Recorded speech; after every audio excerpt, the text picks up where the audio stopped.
Thank you so much for joining me this afternoon. I have a very fun, quick conversation in and around the topic of here's why hiring faster won't necessarily solve your staffing problems. And so I'm just really excited to share this information. My name is Rich Williams. I'm the account manager for FM Talent. FM Talent is a full service staffing firm in the DC metro area. We've been around for 20 years. We support federal agencies, federal contractors, prime contractors with subcontractors, and also commercial staffing, which is a division that I'm in. And so today I wanted to share some things that I've learned, what I call best practices as relates to the idea of hiring faster, and the thought of hiring faster will solve our problems, which necessarily isn't the case. So I'm just going to get right into what I have to share with you today. By the way, as I'm going through this information, feel free to hit the like, hit the share button. I always say like it if it's right and share if you care. And so that's what I'm going to continue with right now. So anyway, why your hiring crisis starts before the position becomes available. And so the ideal of hiring faster to solve problems isn't necessarily true. It could make your staffing problems worse. Speed doesn't repair a weak hiring process, friends. It amplifies a weak hiring process. So there are some things you want to keep in mind. So when does the recruiting begin in your organization? Here's a pop quiz. When does recruiting happen? Is it A, when someone resigns? Is it B, when a contract is awarded? Is it C, when leadership approves a position? Or is it D, before the need becomes urgent? A, B, C, or D? What do you think? What do you think the answer is? Well, guess what? The answer is D, before the need becomes urgent. Before the need becomes urgent. So let's drill down on that a little bit. So vacancy is a symptom, is not necessarily the problem. Vacancy is what you can see, but what you can't see is no talent forecast. What you can't see is no ready pipeline, no unclear success profile, no slow approval process or single source dependency. So what may seem to be a vacancy as a problem, it's really a symptom of unclear success profile, slow approvals, etc. So when there is a vacancy, keep in mind that vacancy is indication of a symptom. And if it's a vacancy that's been open long, again, the ideal is it's a symptom and not the problem. So therefore, the average talent acquisition or HR recruiter would think more applications will produce better hires, right? And so volume can create more screening work without creating more fit, right? And that goes back to what I shared earlier in the previous slide, that if there isn't a talent forecast, no ready pipeline, if there isn't a single source of dependence, then there could be this situation that more applicants, more resumes can solve the problem. And that's not necessarily, it's not necessarily true. So the goal is readiness, not resume volume, right? So we'll start with volume, how many applied, and then moves to quality. Can they perform? Then it moves to the next stage. Is there an alignment with the organizational behavior? So let me just pause on that for a second and talk a little bit about organizational alignment. Organizational alignment. Let me just pause for the calls for a minute. Organizational alignment. Organizational alignment. How aligned is the position with the overall needs and goals of the organization, right? Is there an alignment there? And so that's some of the things that we got to take into consideration is this organizational alignment. So as we are sourcing and bringing in resumes, we're making sure the resumes are in alignment.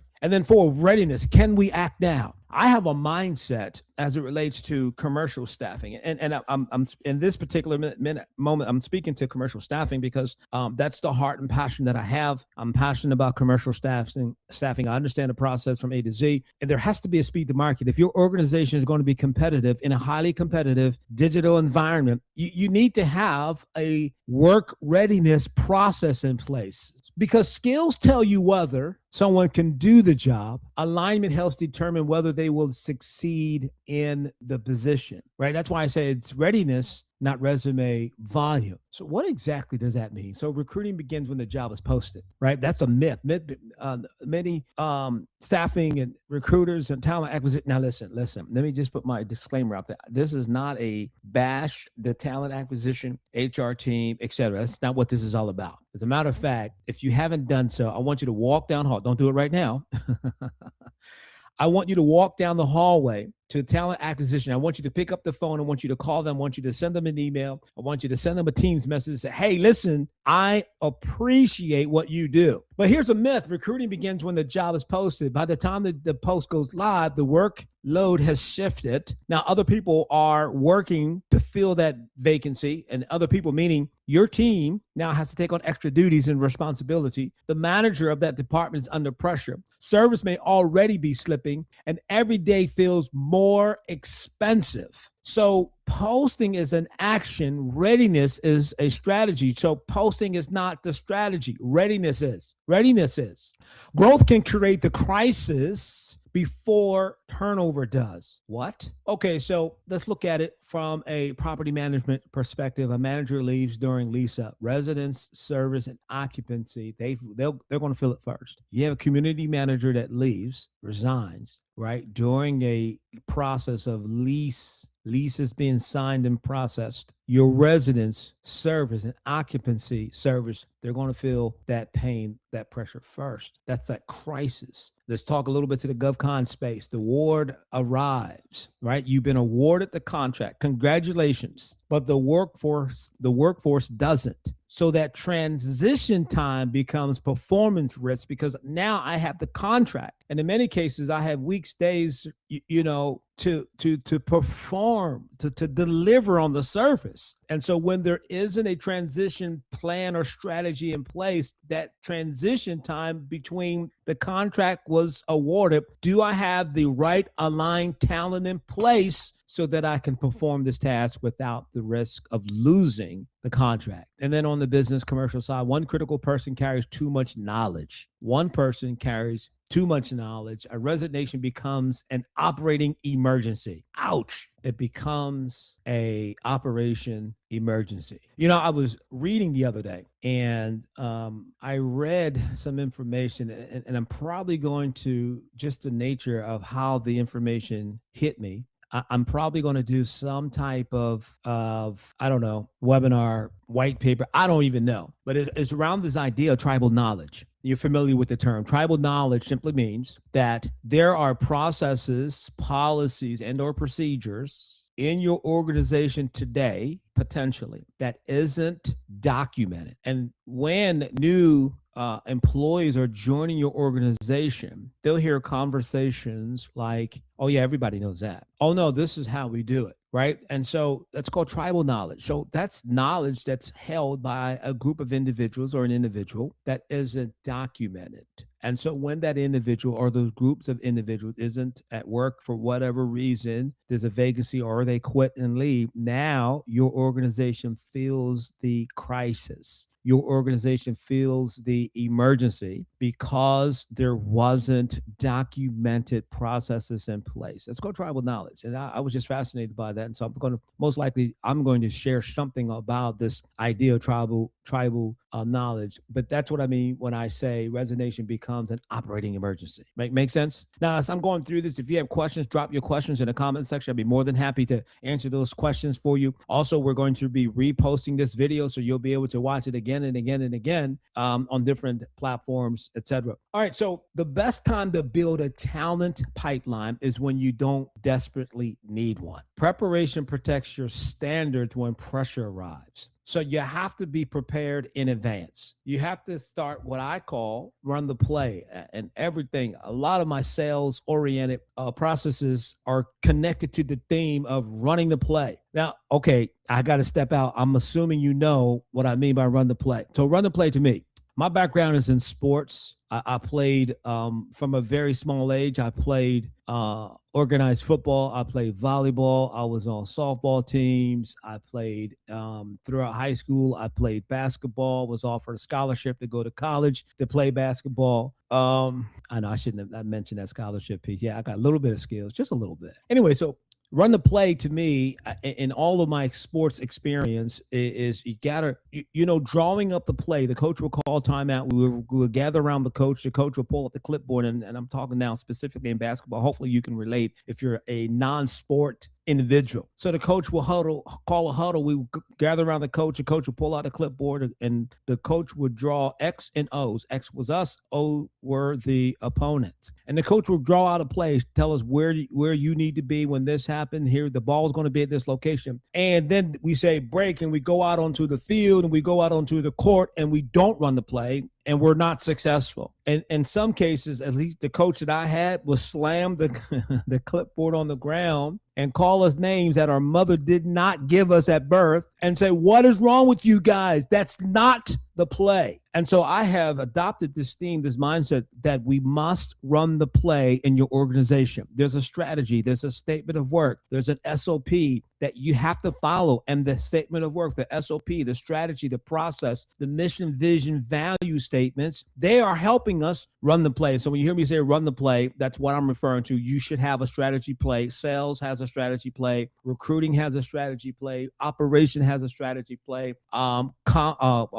Compliance, risk management. You have a play. Run the play. Okay, enough of that. Let me get off my soapbox for a moment. So running the play, see the work before it becomes a vacancy. Know which positions put operation at risk. Do you know what positions put you at risk? Does your organization have tribal knowledge that you're not aware of? Then we got to define it. Agree on outcomes, skills, and behaviors. Create talent channels before the emergency. Create talent channels before the emergency. Now, let me talk to my staffing people, those that are in the commercial staffing space, and maybe on the other side, on the GovCon side, maybe you can relate. Here's a personal pet peeve of mine. And I don't know if this is a platform. Yeah, I can say it. I can say it. It's a I can say it. Here's a personal pet peeve of mine. To take the time to interview, to have a candidate apply to our job description, right? They'll apply to that job post. We'll schedule an interview. We will have the conversation, have them make the adjustments on the resume, answer all of our questions, we screen them, and then we never, ever follow up with the candidate again. To me, that's a disservice to the individual.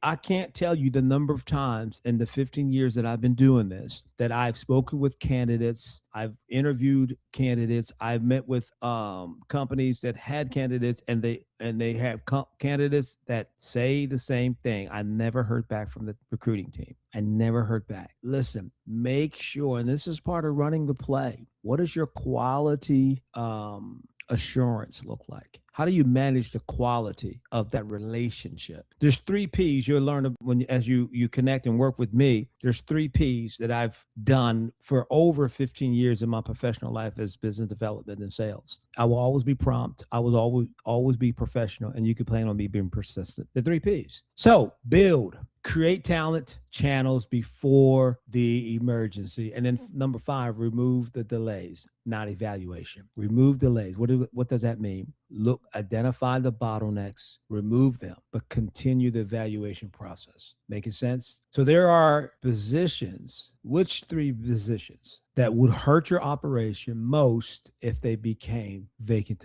tomorrow? And this is part of the evaluation. This is part of the risk management. If you can't name them, then you can't protect them. And then I thought of this after that statement, is revenue, customers, compliance, delivery. It's the RCCD. The RCCD. What is it? It's RCCD, revenue, customers, compliance, and then delivery. Listen, friend, it doesn't matter to me how you get it done, but we need to get it done. Let me step back for a minute. Let me paint a picture of what's happening. And I'm speaking specifically in the DC metro area and maybe similar has happened in your area. About a year or so ago, the federal government had to close departments, eliminate positions. And in the state of Maryland, I last looked at these stats. It was September 2025. So it was I don't know how long ago that was. Almost a year. Wow. So in the state of Maryland alone, over 15,000 federal jobs were eliminated. I was talking with one woman who was a fairly high level individual on the NIH campus. And this individual said they literally got an email on a Sunday night saying, hey, our department is closed. You don't have to come into work tomorrow. Right. And so it's one of the reasons for my passion when we connect with candidates and they give us their time. Let's follow up with them. Let's treat people like people, right? And in your organization, treat your organization like a living organism and look for potential areas of pain. Which 3 positions would hurt your operation most if they became vacant tomorrow? You know, a friend of mine in business a long time ago, when I was meeting with him, and you know, years ago, my wife and I, we started a carpet cleaning company,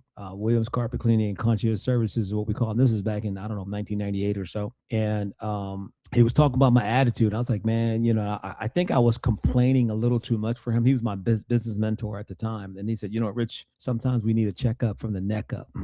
We need to check our attitude, right? I said, okay, man, I got it. But if you can't name the 3 positions, then how do you protect it? How do you protect that revenue? How do you protect customers? How do you protect compliance and or your delivery of service? Right? It's difficult to do. It's difficult. So 5 questions. Here's the takeaway. 5 questions. And I'm going to post these 5 questions my hope and expectation is that everyone that sees this post answers these questions. Now, you don't have to necessarily answer the questions in the comment section, but I want you to answer these questions. Question number 1, which 3 positions create the greatest risk? Question number 2, could we identify qualified candidates within 7 days? So if you got an opportunity today, if you were awarded a contract today, could you identify qualified candidates within the next 7 days? Do our job descriptions reflect current outcomes? Ooh, that's a good conversation, man. I can have a 2-hour conversation on job descriptions alone. I'm going to set up and this webinar won't be broadcast to everyone on LinkedIn. I'm going to invite a small select group of talent acquisition individuals, maybe procurement and contract specialist. And we're going to have a conversation about our job post. Now, I do understand on the government side, there's a template, a standard, and a way that you have to post your job posts. And I get it, and I understand that process. On the commercial side, there's more room of flexibility. Here's the point that I want to make about your job description reflecting current outcomes. Understand this, friend. Your job description doesn't fill the vacancy. It piques curiosity. That job description should pique curiosity. A interested candidate should be able to read your job description and within a short period of time, besides the salary and the benefits, say, you know what, I'm interested in hearing more about this company and this that has this opportunity, right? Because here's a scenario. What if your company, on a scale of 1 to 10, 1 is horrible, 10 is they're knocking it out the park, they're rock star, they're doing everything right according to the manual. The job description is written well, but the company is evaluated as a 1. You know what's going to happen in that type of environment? Eventually, people are going to leave the company, even though the job description. So the job description piques curiosity. The people want to find out about the company that has the job. So in that scenario, the company's ranked number 1, but the job is in the top tier of payment, meaning a salary, meaning, you know, there's a 75% down, the 80% down to 90. It's 100% salary range. It's good money, but the company is horrible. I'm telling you what's going to happen. Eventually, the person's going to leave your company. Here's a thought you need to keep in mind, and this goes under the leadership series that you'll see coming soon. People leave people long before they leave an organization. They leave people first. So if your company is rated 1, it's probably because someone is creating the hiccup, the hardship. All right, enough of that. Let me keep it moving. We got about 8 minutes to go. Who can improve the interview? Who can improve the interview?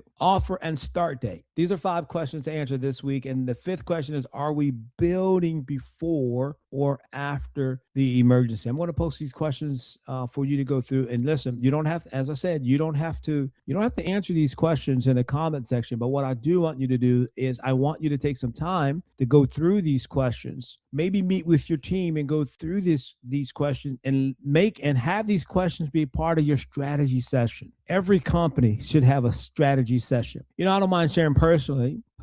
So the way my household is set up, I'm the CEO, of course, right? And my lovely, beautiful wife of 38 years, she's a CFO. That's how we have it set up. All the money. Okay, that's not true. 98% of the money that comes into the Williams household, it goes into an account, and my wife is the one that's managing the money. However, once a month, her and I sit down, we look at, okay, are we on track? Are we saving what we want to save? We have conversations about money. We have disagreements about money, but at least once a month, we schedule time. We sit down, we get a cup of coffee, we have a nice breakfast, and we say, okay, let's talk about the money. Let's talk about the strategy where we're going. So your organization, I'm just really saying your organization should have some type of strategy where you're sitting down and say, hey, how's it going? Go through these 5 questions, right? The winning organization will not simply recruit faster. They will become workforce ready. That's the whole tone of today. Is your organization workforce ready? If you got that contract, if you are awarded the contract, you got the announcement, and the contract was awarded today, by Friday of next week, will you be able to establish to service it? And this is what this is all about. I'm encouraging you to think about that now. Be workforce ready now. So identify your workforce risk before it becomes urgent. And here's what I want you to do. Just comment ready or schedule a complimentary call with us. It's a 20-minute workforce readiness strategy call. Some of the questions I posted, I'm going to ask. You can reach me. You can call me at 240-485-0533, or you can email us at FM Talent, at Talent Solutions at FM Talent, because our desire is to put the right people in the right places. So thank you so much, ladies and gentlemen. I appreciate you taking some time to hang out with me this afternoon to learn a little bit more about the idea that just hiring faster won't necessarily solve your problem. It could reveal a weakness. So have a great day. I'll see you soon. Thank you so much for joining us.